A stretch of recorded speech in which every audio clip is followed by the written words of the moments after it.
5 reasons Jon Jones would manhandle any obstacle in his way. Now that Jon Jones has added the UFC's heavyweight title to his resume, a lot less people are making the argument these days that Bones is not the greatest fighter of all time. After all, we're talking about a dude whose only official loss in nearly 30 professional fights came via disqualification, despite the fact that Jones has been competing with the best of the best for nearly 15 years. Further, Jones has held the UFC's light heavyweight title in 2 different reigns, and he defended that belt 11 times before moving up to heavyweight. So yeah, Bones' case for being the GOAT is pretty strong.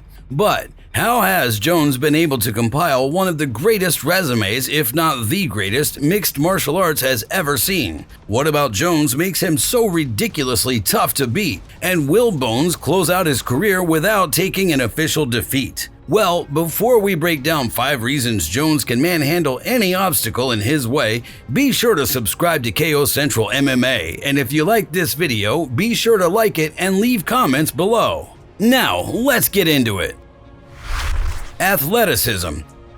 Ever since Jones made his UFC debut way back in 2008, people have been heaping praise on the fighter for his athletic gifts. After all, not only is Jones 6'4" feet tall, he has a freakishly long reach of 84.5 inches. That's one of the longest reaches in the game, and throughout Jones' career, he's leveraged it very effectively for both offensive and defensive purposes. So, opponents have to deal with Jones' very long arms and the punches he throws with them, as well as his long legs and his corresponding kicks. More on that in a minute. Plus, Jones' physical makeup is further complemented by the fact that he's extremely agile and explosive. This is why Jones' highlight reels typically feature him throwing spinning kicks and chucking opponents around. Still not sold on Jones being one of the most athletically gifted fighters in combat sports? Well, it's worth mentioning that Jones is the younger brother of retired NFL defensive lineman Arthur Jones, and his younger brother Chandler is an active outside linebacker in the NFL. So yeah, clearly the Jones family is blessed with some serious and rare athletic abilities. In fact, Jones has cited his brother Arthur as a reason why he had no doubts about his ability to hang with UFC heavyweights. "My brother is one of the best heavyweights in New York State wrestling history, and I would wrestle with him every day in high school, and I would get my ass kicked by my older brother my whole life,"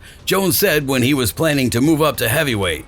"I used to train with Travis Brown, Andrei Arlovsky, so many great heavyweights for years, so I'm very comfortable going against guys that are bigger and stronger than me." Yup, and that was pretty evident when Jones cruised through Cyril Gane at UFC 285.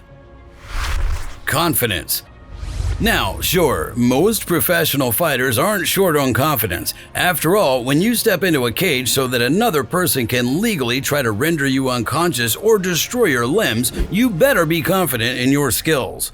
But when it comes to Jones, we're talking about a confidence that's on a whole other level, and he's been showcasing that level since his early days in the UFC. Case in point, Jones became the youngest UFC champion in history back in 2011 when, at the age of 23, he defeated Shogun Rua. If you're new to MMA and never bothered to do your homework on Shogun, you may not fully appreciate how huge of a deal that was.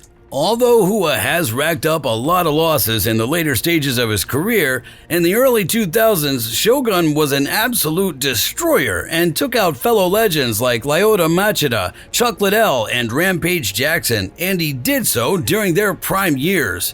Not long ago, Joe Rogan pointed to Jones' jaw-dropping victory over Rua as evidence of Bones' mindset and greatness. When you open up a fight, when you're the youngest guy ever fighting for the title, and you open up a fight with Shogun with a flying knee, that's a wild man. Jones is a wild man, said Rogan, and that's the type of guy that becomes the greatest of all time. You don't get to be the greatest of all time just being a normal person. Indeed, though, there was at least one point in Jones' career where that massive confidence nearly proved to be his undoing. After Jones' epic battle with Alexander Gustafsson in 2013, which he narrowly won via unanimous decision, Bones admitted he'd been so cocky he barely trained for the Mauler. While appearing on the Jim Rowe Show, the decorated fighter reported the following: "I went 80%. I'm not making any excuses. Gustafsson did a great job in the fight, but I know I had a lot more in me. I did some of the cardio tests that I normally do and my numbers weren't the same.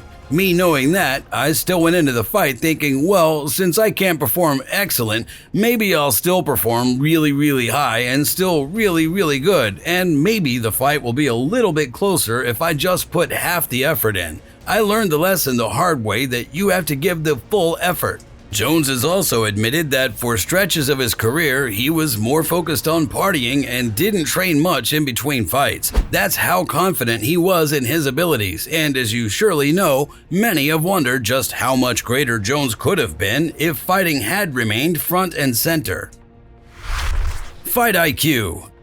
Another reason Jones has tossed aside so many obstacles during his MMA career is because of his fight IQ. Even the controversial star's detractors, who may wince when Jones talks about his abilities, have to concede that his mental fight game is on a whole other level. After all, we're not talking about a fighter who ruled a weight class for say 1 or 2 years, and that's hard enough to do. We're talking about a guy who held the UFC light heavyweight title through generations of fighters. Jones took out legends like the aforementioned Hua, Machida, Jackson, and Vitor Belfort before defeating the next wave of world-class fighters like Gustafsson, Glover Teixeira, and of course, one of the all-time greats, Daniel Cormier. That required extensive studying and development so that he was prepared to deal with new strategies and techniques. Sure, in the last stages of his run at light heavyweight, Jones took some heat for electing to stand and trade with noted strikers like Thiago Santos and Dominic Reyes, especially after the bout with Reyes, which many observers called for the challenger. While Jones' game plan for those fights may not have been ideal and lacking fight IQ in one sense, the fact that he was still able to beat those obstacles in that manner says a lot about Jones' skill set and combat knowledge. Wrestling. As noted, in more recent years, Jones has turned to his wrestling game less often, but there's no question that his wrestling, takedowns, and top game have been huge drivers in his success. Jones' wrestling played key roles in his victories over the likes of Chael Sonnen and Belfort, and in his first bout with Cormier in 2015, he was able to take the decorated wrestler down. It was a massive statement for Jones, as he noted following his win over his rival. "Yeah, absolutely," Jones said after the bout while discussing what taking Cormier down meant. "My wrestling coach, he's a wrestling coach right now. A lot of these coaches in MMA, they focus on MMA wrestling. My coach, his high school wrestling team is ranked 10th in the nation. They have been for several years, Israel Martinez. He's just very connected to the wrestling community. And he said the whole wrestling community is against you right now. And he said, we have to improve, John. We have to show these guys that if you would have went D1, that you would have been a national wrestling champion. That if you'd went for the Olympics, you would have placed at the Olympics.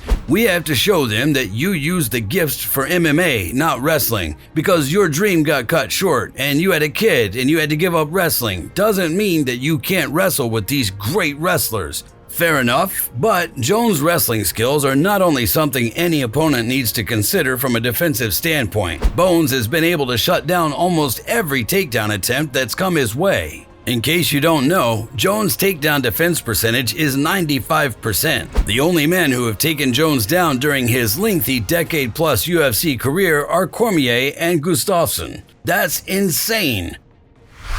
So many weapons. As we've discussed, you can't talk about why Jones is such a force in the cage without mentioning his wrestling. But Jones is far removed from being a lay-and-pray fighter. While Jones isn't regarded as a vicious and terrifying finisher in the same manner as, say, Francis Ngannou, Jones has a variety of ways to stop opponents. Case in point, Jones' kicks had Cormier in all sorts of trouble during their rematch, and he put Hua away with a vicious series of strikes along the cage. Jones has also showcased nasty chokes in several of his victories. He tapped Ryan Bader out with a guillotine at UFC 126, and he temporarily sent Machida to the land of ghosts and shadows with one at UFC 140. Most recently, Jones secured the UFC's heavyweight crown by catching Ngannou with a sneaky choke as well. Further, when you fight Jones, you have to be on the lookout for spinning elbows, front kicks, oblique kicks, as well as knees. Bones has a punishing and diverse clinch game. You can ask Glover Teixeira about that. Conclusion. So, we've discussed 5 reasons why Jones has run through much of the opposition he's faced to date: athleticism, confidence, fight IQ, wrestling, and a tool belt of weapons that would make any martial artist proud. But will Jones be able to leverage these attributes for the remainder of his career and go out on top? If he's only planning to fight 1 or 2 more times, it's definitely possible. While Jones is now 35, that's not old for heavyweight, where reflexes and agility aren't as integral to winning. You might be asking, however, how do the other GOAT contenders stack up in terms of having the same attributes? That's a good question. Georges St-Pierre supporters could certainly make the argument he also possessed many of these same attributes, except even GSP would likely admit he didn't have the same level of confidence that Jones has. In fact, St-Pierre has never really made the case for himself as being the GOAT. Another GOAT candidate is of course Anderson Silva, and there's no question he had plenty of confidence,